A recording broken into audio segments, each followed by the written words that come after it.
Hi everyone, it's Ben here. So from the title of the video, you probably already know what we're going to be talking about today. So today we're going to be talking about how to improve your gaming experience, especially in Call of Duty, guys. These tips I'm going to be giving to you guys can also be used for other games such as Battlefield or other FPSs. It doesn't really matter, but these gaming essentials I'm going to be pointing out in this video are going to improve your gaming experience so drastically, especially if you're serious about Call of Duty and other FPSs. It doesn't really matter what FPS you play, but these essentials are going to help you.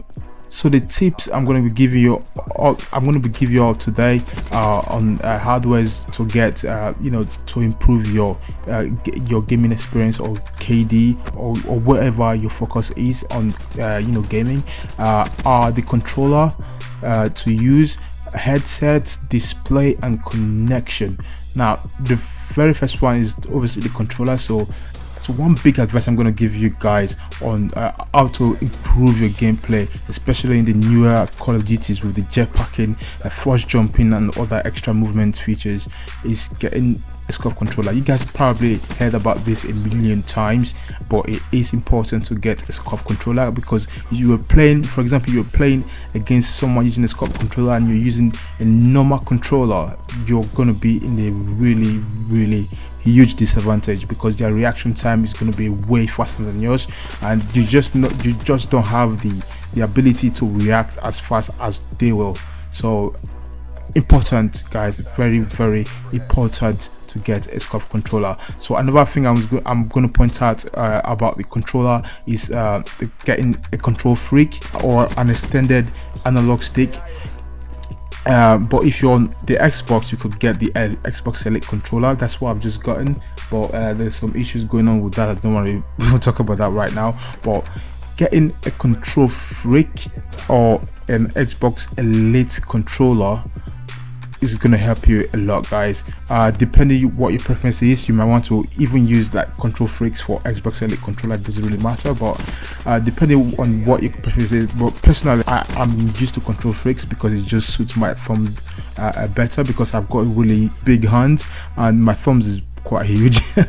And yeah, using the normal Xbox analog just does not work for me. So control freaks is a big thumbs up for me.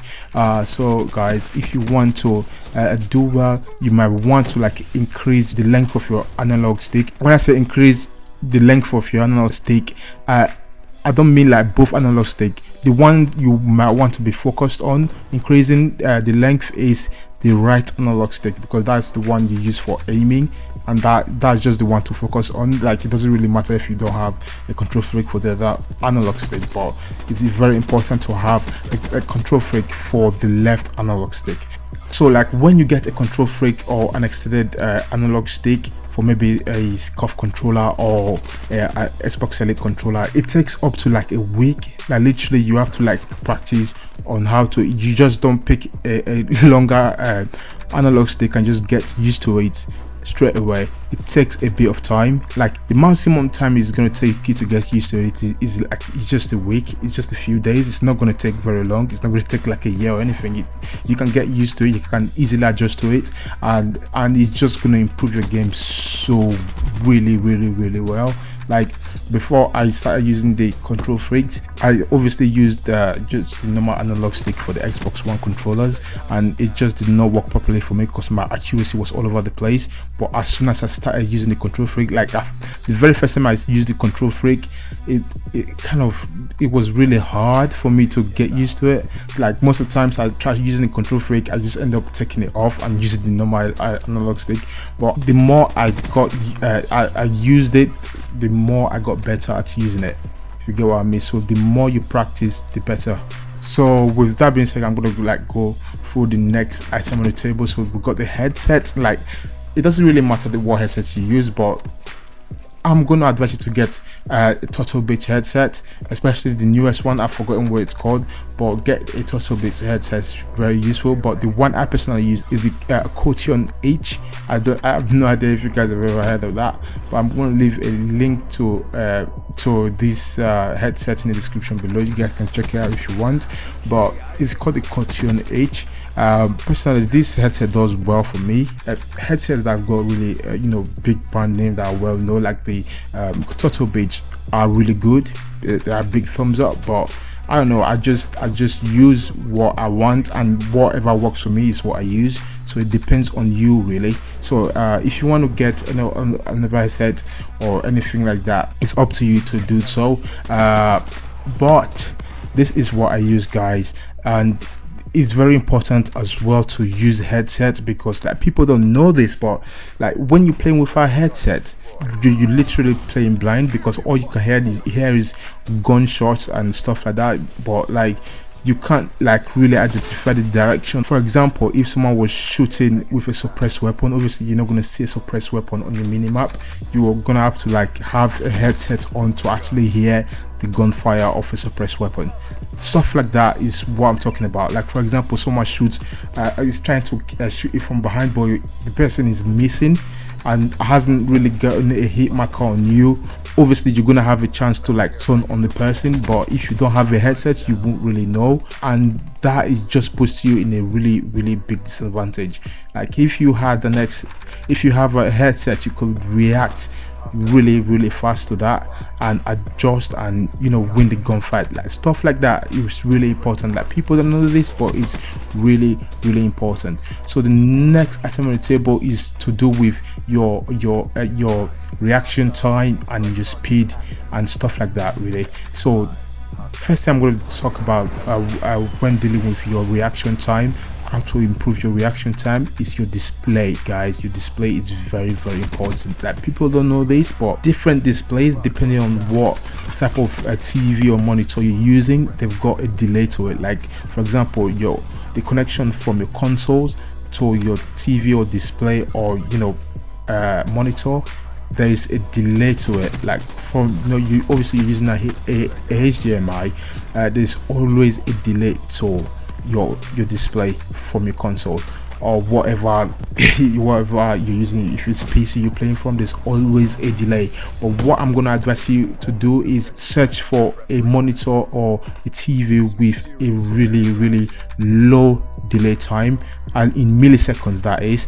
There are a lot of different type of displays you can get out there today for a really good price that's got really fast response to it. You can find displays for up to 2 milliseconds. 2 milliseconds is stupidly fast, that you can get the image almost instantly shown in your screen as you making the action on your controller. You get the image like straight up to your screen, and you can react faster than other people using a slower display. So if you want to improve your gaming display, guys, check your display and know your display speed, guys. It's very important. Like people do this how to do well on Call of Duty, but they don't really point out these important facts out. People don't know about this. Like most people don't know about this, but it's very important.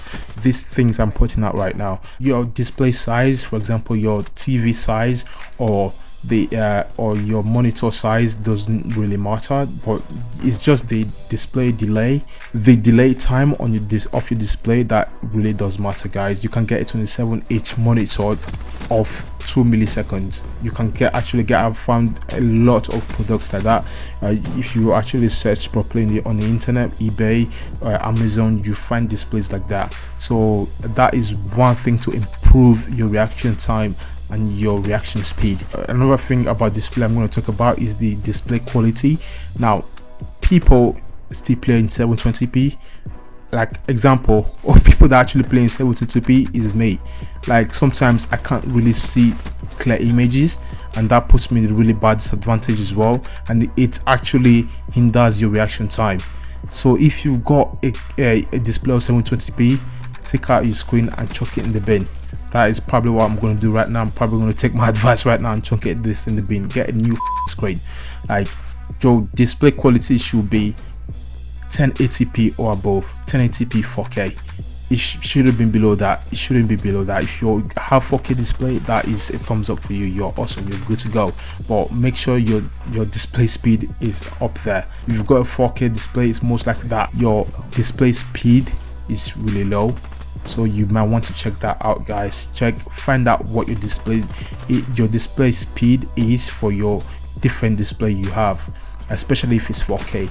So with that be pointed out, guys, I am going to move to the next thing in the table. I saved this one for last because this one is the most important bit, guys. It's the very most important bit. So you guys might want to take note of what I'm about to say about this. So this is the connection. This is what to do with your internet connection and stuff like that. This is very important that you guys take note of this. Now, first I'm going to talk about connection is like, obviously, like if you watch how to improve your connection videos, you probably hear a lot about this. Like, always connect your console with a LAN connection. So if you don't know what a LAN connection is, it's basically just using the cable from your Ethernet port to your router Ethernet port. Do not connect your console to your internet with a Wi-Fi. It delays your internet connection speed, especially when you play multiplayer like Call of Duty, for example. It's very important to connect your console to your internet router with a LAN cable, guys. It's very important, guys. I can't stress this enough. Please, for the love of God, connect your console to your router with a LAN cable. It's very important. So another thing I'm going to talk about is your internet speed. This one is also very important. Everything I'm going to specify about internet connection is very important, guys. Very important to improve your reaction speed and your gameplay. So this next one is to do with your internet connection, your internet speed. For example, when people want to get internet package, they always look for the internet package with a high download speed and a low upload speed, when it should be the other way around. Like, to actually get good connection with gaming, what you do need is a high upload speed. For example, if you've got a 30 megabyte download speed, you might want at least a 2.5 megabyte upload speed. Guys, that 2.5 megabyte upload speed is perfect. It's just like, it's for the current generation consoles. 2.5 megabyte upload speed is just perfect for gaming. Like, anything below that is rubbish. It's gonna be absolute rubbish. Trust me, guys. I'm speaking from experience right here, guys. I've gotten different internet deals to see what is best for me, and I've actually noticed this, guys. So you guys might want to address this. If you've got anything below 2.5 megabytes of upload speed, you're screwed. Go improve on that, guys. Go, if you got a really terrible connection, maybe you live with your parents, you're still a kid, maybe you've not moved out your parents' house yet, and you don't have money to get your own internet connection and stuff like that, tell your parents to get a good internet package. There are loads of internet package and good deals out there today that will save you a lot of money for really good connection, guys. Search properly and do your research to get a very good internet speed, but don't forget, get a 2.5 megabytes of upload speed or above. Don't get anything below. Trust me, guys. I'll be talking about getting a 2.5 megabytes of upload speed. The reason I'll be stressing this is because if you know anything about ping, like, pings are very important for online gaming. To like actually get a good connection and a good gaming speed, is your ping. It's something to do with your ping. If you don't know what ping is basically the delay time of your connection from your router to your internet server. If you don't know what that is, I just can explain what an internet server is. The server is basically what connects you to the internet itself. So that is what that does. Like, it's the delay time from your router to your internet server. So that is what the ping is, guys. So I'm going to like show you, I'm going to leave a link to a internet speed testing website in the description below to test your internet speed. So if you've got anything below 2.5 megabytes of upload speed, you might want to do something about that, guys. If you got 2.5 megabytes of upload speed, I am predicting your ping will be 35 milliseconds, 35 milliseconds, or maybe 38 milliseconds at most. Like, like my internet speed, my internet connection, like is 70 milliseconds, 70-80 milliseconds. That's what I get at most. But what you want to get is something maybe below that, way below that, maybe 10-11 milliseconds. But most of the times I get 10-11 milliseconds, but sometimes the internet just goes crazy and goes up to that. But it depends on your upload speed, guys. It really does depend on your upload speed. Like personally, I've got an upload speed of about 7 to 8 megabytes per second. That is what my upload speed is. So you guys want to check your upload speed to get a good internet package that works for you guys. This just helps you be able to dominate lag basically. So yeah, that is basically it for your internet speed. Another thing I'm going to talk about your connection is getting a gaming router. A gaming router will help you so well. Like the default router that comes with your internet package, like for example, you get an internet package and they always send you a router from, you know, your internet providers send you a router, and those default routers are usually rubbish, trust me. What you want to do is getting a gaming router. Gaming router just basically helps you dominate lag, gets rid of every single trace of lag. That is what gaming router does. For example, you're playing in a laggy lobby, you won't even know you're playing in a laggy lobby, or you won't feel it. You won't even get any lag in your screen, but everyone else will be lagging, not you. You'll be an exception. That is what a gaming router does. A gaming router just eliminates lags and it helps you to get a consistent connection and a consistent feedback in gaming. That is what a gaming router does, guys. That is just a basic explanation of what a gaming router does. If you want link to gaming routers, I will leave some in the description below. You guys can also go check those out. Like the downside about gaming router, however, is the cost. Gaming routers cost a lot. I mean, that gaming router costs from around like 85 pounds upwards. That's the basic cost of gaming routers. Gaming router, like most gamers use, is the NetDoma gaming router, guys. If you guys want, I've also leave the link to that in the description below, so you guys might want to check the NetDoma gaming router. That is what most YouTubers use. Personally, that's what I am going to guess, because I've gotten a lot of amazing review about the router. That's what I'm going to get. It costs like over 150 pounds, but it's worth every single penny, trust me, guys. It is worth every single penny, but it's really up to you on how much you can afford for, you know, gaming essentials and stuff, you know, to improve your gaming. So that is basically what I have got today for you guys. That is every single thing I think I have covered. Like these things I've listed out like today, don't forget them: controller, headset, display, and connection. If you've got every single one of these sorted, you're good to go, guys. You're good to go. Yeah, your gaming is in perfection right there. Most of the things I've listed here, they are quite really expensive for some people, but the people that can afford it, that is what you should do, guys. That is what to do to improve your gaming. These are basically the very first steps to follow to improve your gaming, guys. I can't stress it enough. Like if you're actually serious about Call of Duty or other FPSs, just follow the tips I have listed in this video and you're good to go, guys. So with this being done, now I am going to go get myself a cup of coffee and see you guys on my next video. Peace.